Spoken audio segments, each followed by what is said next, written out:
Welcome Grip TV Nation, I'm Matt Malone, and this is the full review of Fanatec's new CSL line of products. Here we go.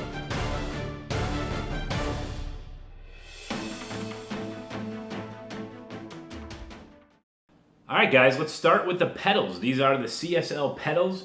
Now, disclaimer, I am a CSR Elite fanboy. I'm on my second set and I love them. And as with all sim racing equipment, it does take a while to get used to new stuff. I've been using my CSR Elites for a while, like probably like 2.5, 3 years. So to just unhook those and hook these up right away and to feel comfortable with them, there is some time you have to take to get used to the new equipment. And just remember that this is just my opinion, but I can tell you right now that they are durable, they look awesome, they function properly. The things I don't like about them, get it right out of the way, is that there is no customizable way to change the throw of the pedal. So this pedal will always travel at this rate unless you could maybe put a little bumper in there in the back. Let's turn these around. So these pedals, with the CSR Elites, you're able to change the throw of the pedal. There's a spring that you can adjust how hard the pedal is to push. With these, you don't have that option. Now, obviously, you can take each pedal apart. You can mount it on your 80/20 or whatever rig that you have. So you can totally disassemble this. Go ahead and mount the pedals independently if you want an inverted way of doing things. But like I said, the versatility and the customization with these pedals is very limited compared to the CSR Elites, which that's a big con in my book. I like the versatility, the CSR Elites. Let's talk about the brake. Here's your brake pedal and here's your load cell. Now the pedal arm itself here inside these buffer, these rubber deals right here, that is your load cell, right? So it's the entire load cell is the pedal arm, right? So as you're pushing on there, it's determining how hard you're pushing it. Now the feel of this brake is much different than the CSR Elite. I found this brake to be a little on the mushy side, meaning it's just kind of a mushy feel and it doesn't have that nice stopping feel when you slam your foot down on there. And it should go for a little ways and then just stop, like a real car would. Imagine slamming on the brakes pretty hard where you just throw your foot on it and you have that full braking power. This, it seems like, even with the hard spacer, now I have to say I put some of the harder spacers on here and it did make it much better. Alright guys, we're talking about the load cell and the different rubber spacers that they have available. You got, these are 45s, you got 95s, you got 65s, and the ones that I have on here are 85. So it's only one step, you can only go one more spacer harder than what I have on right now. Let's check it out here. See that arm bar go. You can just keep pushing on that. A lot of force. All right, let's try out the 45s, the softest ones they have. The ice cream man is here, so I'm going to go get me a nice little ice cream. All right, we're going to put the 45s on. Put one of those, put one of those, put a 45, put another spacer, put your foam in, put another spacer in, put your 45, spacer, 45, spacer, another one. Put it on there. Get it on there quick. The race is coming up. Wow, that is really soft. You can push it all the way down. It almost hits this metal deal. In fact, it does. Boom. Can you hear it? Can you hear it? So those are the really soft ones. We tried the 85s. So this was the 45. So let's go 95. Let's try the 95 ones out. Oh man, it's like a little mini game in between races. So much fun. Swap these out. Now you can interchange these. Maybe throw in a 95, then a 45, then a whatever. They say you can interchange them, but you'd have to experiment with some of that. I'm not sure how that would feel. You can do whatever the hell you want. So here we go. We'll try this out. The 95s. It's the hardest ones they have. These are the hardest ones. Oh, wow. Almost nothing. It's pretty much just this foam here that's causing the resistance. Let me try to push down really hard. Oh my gosh. Now there's almost no pedal travel, right? There's almost no pedal travel. Those spacers are almost solid rubber. And man, all right, sweating more than a Mazda race right now, let me tell you. So there you go. That's the different stuff you can do with the brake.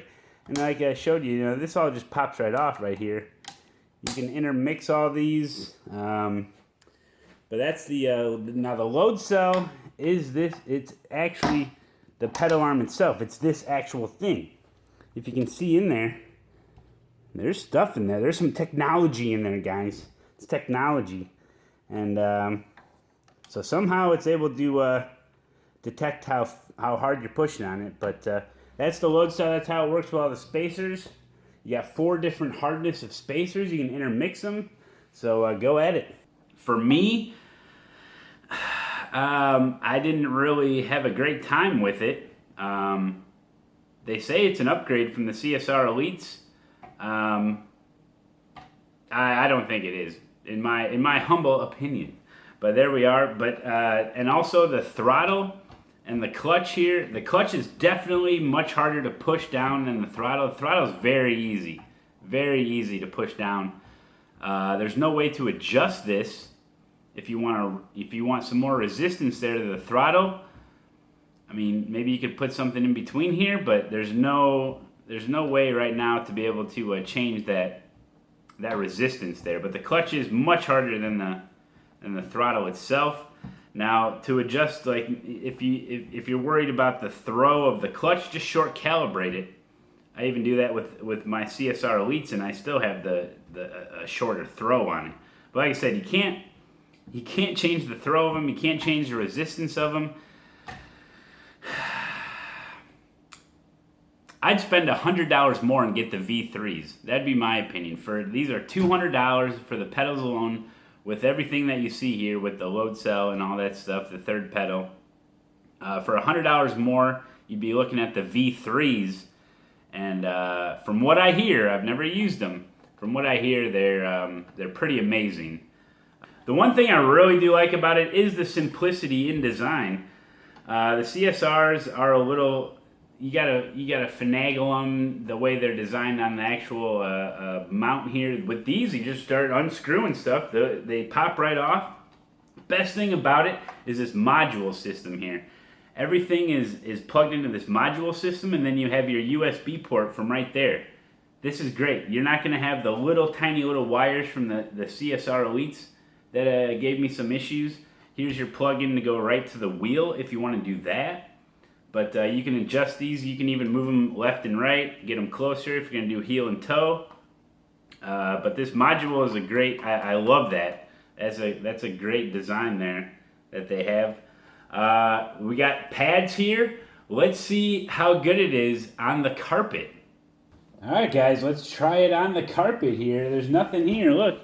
See, they're just sitting here. All right. Oh, gotta slow down. Oh boy. They're moving around quite a bit. I mean, people are rough on their pedals, I mean, this is typical use. Not pushing too hard. Oh boy. Yeah, you're gonna, especially if you're a Thunderfoot, they're gonna start doing this on you. You're like, whoa, oh Billy, oh. Oh, and one of the oh boy. Yep, see? Oh geez. Oh my gosh. I don't think, oh boy. I don't think this, geez. Well, I don't know if they used proper glue or not. The stuff just comes right off. So we'll have to see, But even if these were glued to it here, even if these were glued properly, I don't know. I mean, it's not recommended to use any type of pedals on the carpet anyway, but wow. Boy, it all just kind of fell apart there, didn't it? Yikes. But yeah, you're definitely going to want to hard mount any type of pedal. But especially with a load cell, if you're using a load cell, definitely going to have to get that hard mounted. All right, 10-4. All right, guys, to finish off the pedals here, you have your different pads. These come right off. You can use these, the ones that come on here. By default, you can use the hard metal that's there, or put on some of these Tony Hawk stickers. It's like a skateboard sticky stuff right there. It's a sticker. You can slap it on there. What do you say about something like this? A little sticker you put on there, how long is that going to last? I don't know. I can imagine if it gets frayed at one end, it could just start peeling off, and now you got bare metal. I mean, I guess you can get this stuff anywhere. But depends if you're using shoes. I use shoes when I race. Do you want the metal to kind of slide around? Maybe you gotta be quick out there. Or you use the rubber. I really do like the rubber. Hold your foot on there, so you have that option, right? So that's pretty cool. It's all right. And then they give you 4 different hardness of spacers for the brake pedal, and then it comes with all the other cables and stuff shown here. So it's really a complete pedal package. So you'll be good there. But I'm very underwhelmed by the pedals. If you saw the first initial thoughts I had when I unboxed this stuff, I was excited for these pedals. I really was. And they just kind of underperformed, in my opinion. It's a great design. It's a great. They're durable. It's easy. It's very versatile the way you can take them off, but the customization is just not there. And I think they would have done themselves some favors to be able to design it in such a way where you could change the throw, change the resistance, and some more stuff there. And I'm still not sold on this the load cell with the pedal arm there, but I'm sure a lot of people will buy these pedals and they'll absolutely love them. If you don't use shoes, I could see how they would be better with the resistance and everything. But for me, I wear shoes. That's just the way. I'm not going to change the way I sim race because of the products that I have. But so there you go. Like I said, to just sum things up, they're good, but they're not great. And now you got to think price point here. $200 for what you see here. For an extra $100, go with the V3s. That's my opinion. There you go. Those are the pedals. On to the rim here. This is the CSL rim. It's got Xbox buttons on it. This is what we're all looking at here is compatible with PC and Xbox. So that's why this is, it's kind of made for the Xbox. It's got the Xbox buttons on there. This is actually a shift indicator. It'll light up. And we'll talk about this as well when we come to the base. But these are also shift indicators. Don't worry about the sensory overload. You can just shut that off. If you're playing iRacing, it's just right in your options and you can shut that off so it's not distracting and you can just focus on what's going on in the sim. But the rim itself, let's see. It's a little bit more narrower than the Porsche rim. It's a 300 millimeter wide, which isn't small. I felt pretty comfortable with it. The thing that makes it feel smaller is the thickness of the actual rim itself. Here, it really you can really grab all. It doesn't feel like you always have like a firm grip on it, right? But the material on here is a little bit. It's like a rubber, not the highest of quality stuff. And I noticed if you have sweaty palms, this could be an issue, right? It could get a little bit slippery, I can imagine. Because I used it for quite a while, and sometimes my palms get a little sweaty, I guess. But if you get a little moisture on here, that could cause some issues. But it's It's got plenty of buttons on here. It's got a little joystick. You can even push it. It goes around. You got all your stuff.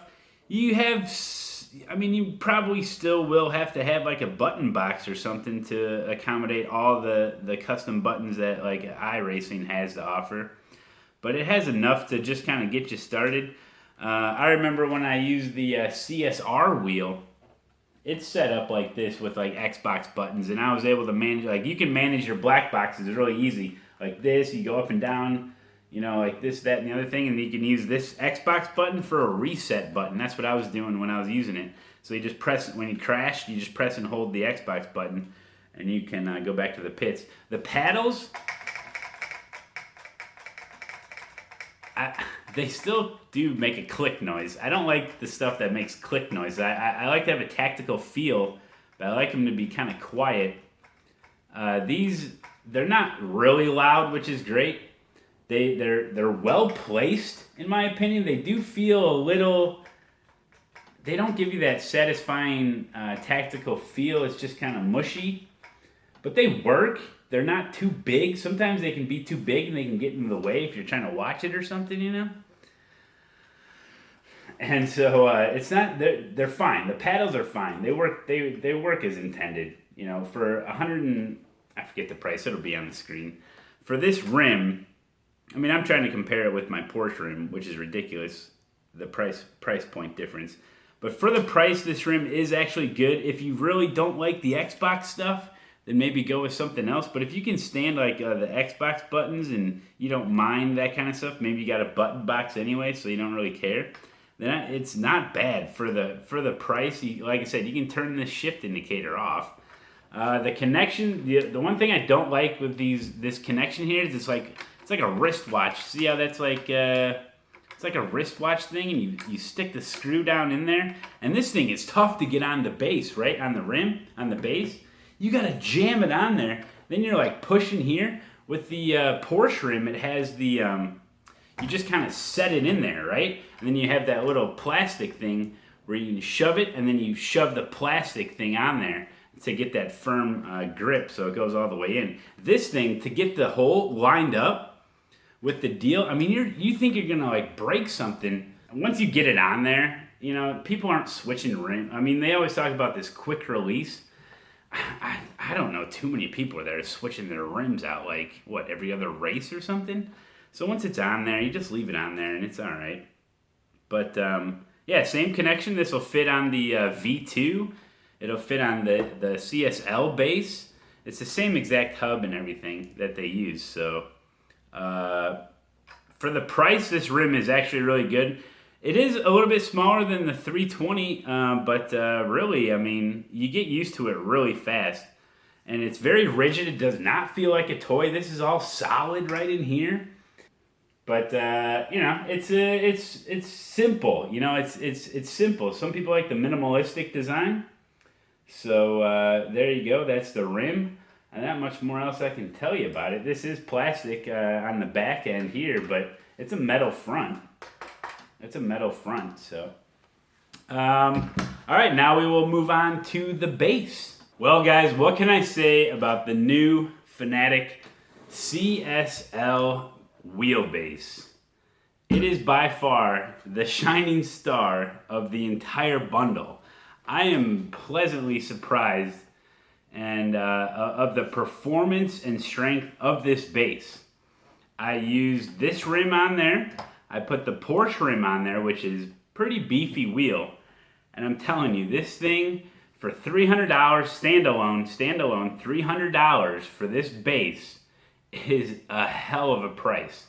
I don't know how they were able to put this much performance in a base for this price, but as you know, I use the V2 base right now, and after a while of using this thing, like you're driving a Mazda race and you almost forget that it's this base. Now, a couple things to talk about. We talked about the LED lights here. Yes, they're bright. Yes, they're sort of distracting at first, but after a while, it's kind of out of sight, out of mind. I mean, you're looking at the screen, you're not looking down.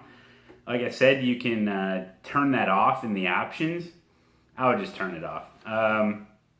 Like it's got the same deal, so you can fit any Fanatec rim on here. It's got I think it's cool. Some people don't like the front of this. It's like a digi camo. I think it's great. It's got your power button, your mode button.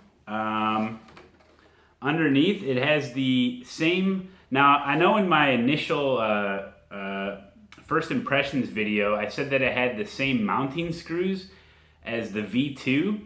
It does. The V2 has a metal bracket underneath.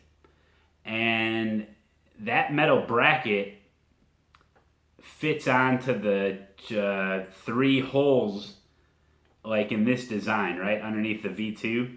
So if you're using the metal bracket, it has different mounting screws, but just the 3 screws here, just like the V2 without the metal brace, if you catch my drift. But it just has the 3 screws here. It mounts in. It's strong. It's got, another great thing about it is the connections are directly in the rear. Like, unlike the V2 where they're under here, so once you get it mounted, then you're like trying to get the plug in there, because you can't see it. These are perfect. It's right here. This is how it should be. Who cares if, it doesn't matter what it looks like. It needs to be practical, right? So you got your power USB right there, boom. And then they even give you extra stuff like your pedals. If you have, I believe if you're doing console, you have to plug everything into the wheel, right, for it to work. So there you go, you got all that. But for PC, you just your power and your USB, boom, right there, you're done. And then just route them in. But I'm telling you, I have, now with the V2, I use linear mode. And that's because if I don't use linear mode on the V2, I have to literally turn the force feedback down in-game to like 4 or 5.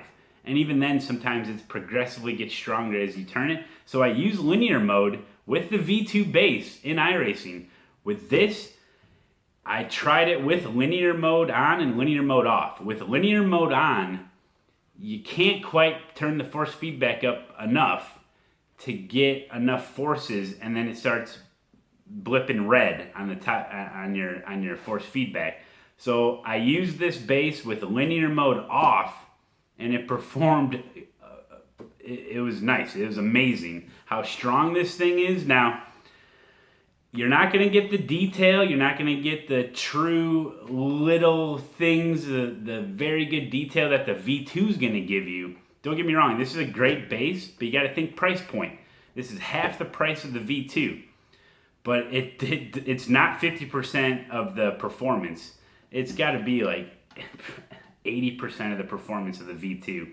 It's amazing. You don't get all the detail. You don't get the start and stop action, the torque almost that the V2 gives you. But this thing is strong. You won't be able to max out the force feedback. It'll just be too hard to turn. And I do have, now the fan blows out here. Let's show the video. Now listen, I got a video after I did a Formula Renault race with the force feedback up way too high. Like, you really wouldn't race it with that high of force feedback. But I did a full race, and then at the very end of the race, I parked it and recorded this video. All right, guys, I just ran a full Renault race, and can you hear that?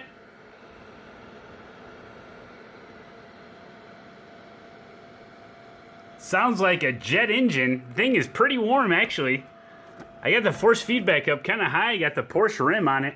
Oh my goodness. I thought it was going to explode. There's no smoke emitting from anywhere on the base, so that's good. The fans here are kicked into high drive. High mode, baby. So it's definitely much louder than the V2, and it's definitely a little bit warm right here to the touch. So there you go. It does get a little bit loud, and I even have closed headphones, and I can still hear it just pumping out there. But like I said, you really wouldn't be racing with the force feedback on that high, and those are pretty long races. But so it does get a little bit loud out of here. It's like a jet engine, but I mean, would you rather have a loud fan or the thing overheating? I mean, to the touch, I think I said it in the video, but it wasn't like smoking hot. It was a little warm, but you'd rather have that fan kicking. And since I think it's coming from the top, you can hear it more. But that was really one of the only issues I had. other than that, man, it mounts on fine. You just throw your rim on there. You got your Digi Camo. This is by far the best part of the bundle. I was pleasantly surprised on how well this thing performed compared to the V2. But if anything, I mean, maybe you got an old rim sitting around, or you get a buddy's rim, get this base. Maybe you already got some pedals. You're in it for $300. I can't really compare it to like the Thrustmasters or any of that stuff. I mean, I'm pretty sure, guaranteed, it's a hell of an upgrade from a G27, right? I've never used a G27, but you know, it's. But for the strength of it, and it's very smooth. When you get your rim on there, and you don't hear anything. It's not like a ratchet or anything. Like, you know, it's very smooth, very quiet. And just it outperformed more than I thought it would. And I had it on my rig for quite a while. Even when I put my pedals back on, I put my Porsche rim on here, and I was just cruising, man. I was driving, just doing my normal stream, and it felt very comfortable. So, yeah, there's not much more else I can say, is it? But it's definitely the best part about it. It does come with a table mount. I'll throw it on a table here and see how strong that is. Alright guys, we got it mounted to the table here. It's just my kitchen table. It does have a lip. It is very thick. The back pads aren't necessarily touching. And I put my Porsche rim on there really quick, and right away you can tell it does want to lean forward a bit. Definitely a back and forth motion, nothing side to side. It's definitely loosening up a little bit. Let's try it on a different table. Alright guys, now we got it just hooked up to a regular desk. There's no lip on this. Definitely right away I could tell it was a much secure fit. Oh boy. Much more secure. I don't have any force feedback, so I can't tell left and right. Just move it. Definitely the left and right motion is secure, but still the back and forth. Oh, and even if you, oh boy. Yeah, if you lift up a little bit, some people push on the wheel when they under braking, so that could cause some issues. So the back and forth, not good. The left and right, very good. Table mount, probably not gonna be your, you know, you're not gonna be wanting to use the table mount too often, unless you're in the transitioning into an 80-20 rig or something where you can hard mount it. So definitely recommend hard mounting. Try to stay away from the table clamp. Looks like it may serve its purpose a little bit, but you get any forces on this thing back and forth, you're gonna have issues. All right, and that's the table mount. Usually with something, a base like this, you're probably gonna wanna hard mount it. Here you go, guys. I'm telling you, man. What is it, I got the price up there for the bundle. And you know, if you're just starting out and you got some money to throw around, this may be a good starting point. You know, if you want to get just the base, get any rim you want. Maybe get the V3s. You'd be doing all right for yourself, man. But I'm telling you, this base is by far the best part of the bundle. So hope you guys enjoyed my review, and I hope you guys come to my Twitch channel. It's Showdown 1983, and guess what? You can even bet on my races, like real money. No, it's not real money. It's turkey legs. It's the currency of the future. You bet on the races. If you're on top of the leaderboard at the end of every fortnight, you win big. $12 iRacing credits every 2 weeks given out on the stream. Will you be there? Will you win? I don't know. Hey, and you can go to soon.griptvteam.com to see the full list of Grip TV streamers. It's growing and growing. We got a lot of good guys over there. Make sure you guys check them out. Make sure you guys share and like this video. Spread it around. Say, look at this turkey thinks about this stuff. Maybe it's good, I don't know. Maybe I'm looking to upgrade from the G27. Malone seems to like the base. Maybe I'll get it. I don't know. Do whatever the hell you want. Think I care? Hey, don't forget to watch it, and I'll see you on the podium.